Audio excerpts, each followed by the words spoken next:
प्यार से कहना धन निरंकार जी, इस दुनिया में जब हम आते हैं तो शुरुआत ही से दुख मिलता है। प्रसव के दौरान माँ बहुत बड़ी पीड़ा का सामना करती है, बच्चे को भी पीड़ा होती है। माँ भी रोती है, बच्चा भी रोता है, और लोग क्या करते हैं? तालियां बजाते हैं। इसलिए कबीर जी को कहना पड़ा, कबीर जब हम पैदा हुए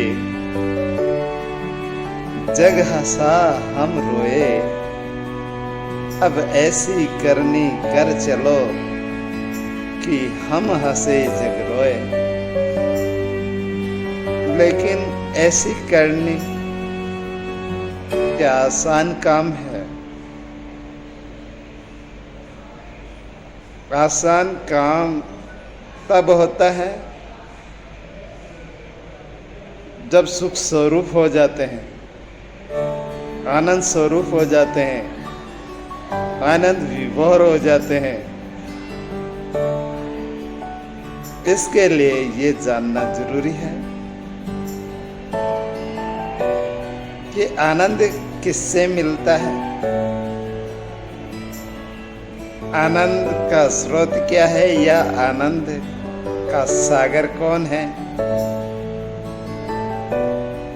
ये जानना अति आवश्यक है।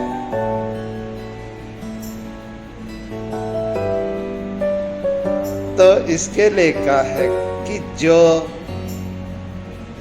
आनंद का स्रोत है वो घटता बढ़ता नहीं। आनंद तो कम ज्यादा घटता बढ़ता है, जैसे हमारे मन की अवस्था होती है। आनंद की भी वही अवस्था होती है। हम बहुत ही भाव विभोर हो जाते हैं तो आनंद और अधिक बढ़ जाता है। तो हमें इसके लिए उस स्रोत को जानना होता है जिससे आनंद का झरना बहता है। उसके लिए कोई कहते हैं जी निराकार है, कोई कहते हैं साकार है। दोनों बातें सही है, लेकिन निराकार सत्य है और साकार मिथ्या है। कुछ काल के लिए है, बाद में नहीं। लेकिन जो आनंद मिलता है वो साकार के माध्यम से ही मिलता है, क्योंकि स्वयं निराकार भी साकार होकर ही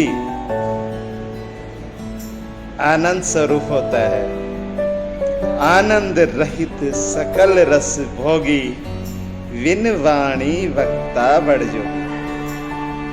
आनंद रहित है, ब्रह्म आनंद रहित है, जिसको हम ब्रह्म कहें, निराकार कहें, अजन्म कहें, अविनाशी कहें।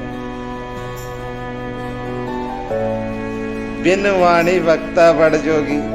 ये वक्ता कब हुआ? जब इसने शरीर का ओला लिया। आनंद रहित सकल रस भोगी। आनंद रहित है लेकिन सकल रसों को भोगता है, तो उसमें भी शरीर का माध्यम होता है, शरीर के माध्यम से।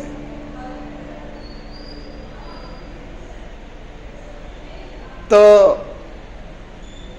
हमें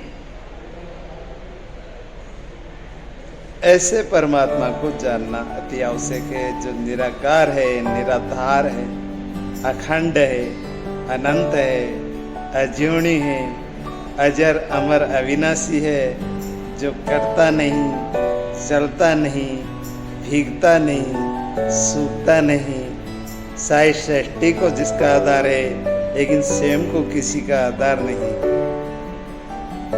इसके लिए हमें गुरु की नितांत आवश्यकता होती है।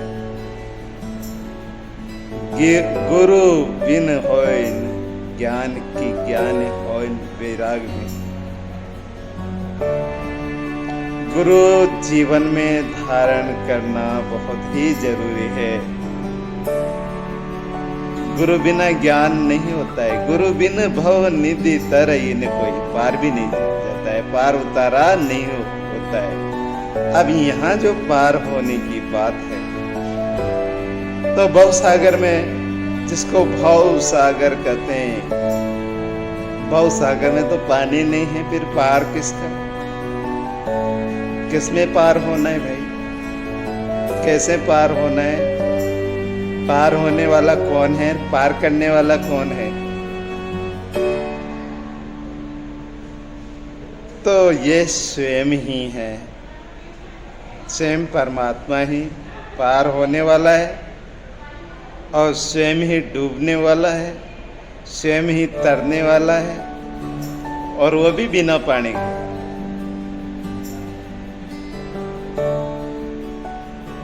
भव भू भूलोक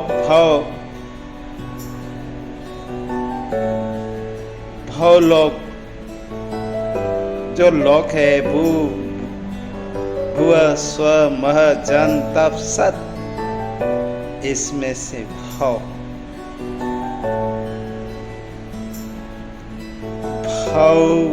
से पार होना, ये बात समझने की है। इसे संत जन समझाते हैं, सतगुरु समझाता है।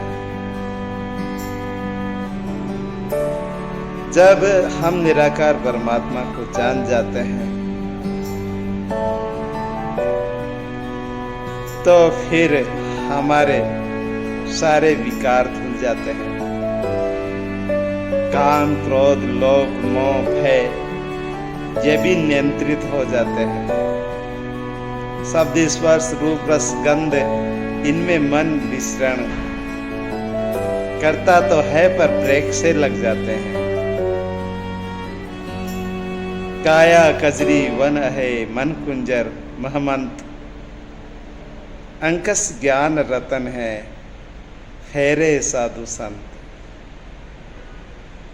इसको फेरने वाले साधु संत है।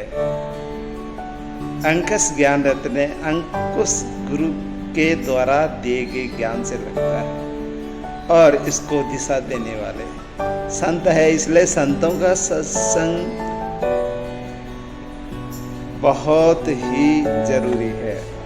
तो जीवन में गुरु धारण कर ही लीजिए। गुरु बिन ज्ञान नाही, गुरु बिन ध्यान नाही, गुरु बिन हाथ में विचार न लगत है, गुरु बिन वास नाही, बुद्धि को प्रकाश नाही, भ्रम हूँ को नाश नहीं, संशय रहत है, गुरु बिन बाट नहीं, कोटि बिन हट नहीं, सुंदर प्रकट लोक वेदियों कहत है। सुंदर प्रकट लोक वेदियों कहत है। सातों लोक और वेद इसी बात को दोहराते हैं। गुरुत्वाकर्षण क्या है? गुरुत्वाकर्षण, आकर्षण किसका है?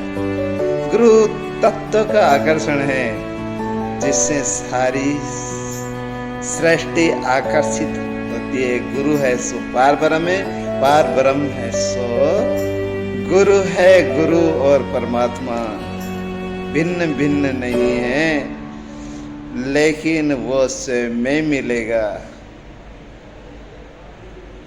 दोष दृष्टि से गुरु नहीं मिलता है,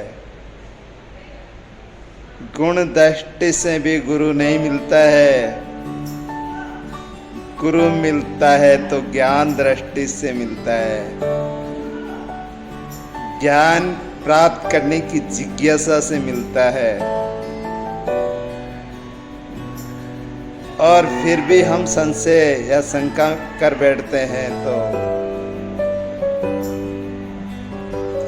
गुरु धारण करके गुरु के कहे अनुसार जीवन जिए, तो फिर किसी प्रकार का क्लेश ही नहीं रह जाता है, किसी प्रकार का दुख ही नहीं रह जाता है। इन्हीं शब्दों से मैं समझ जाऊंगा। प्यार से कहना धन्यवाद जी।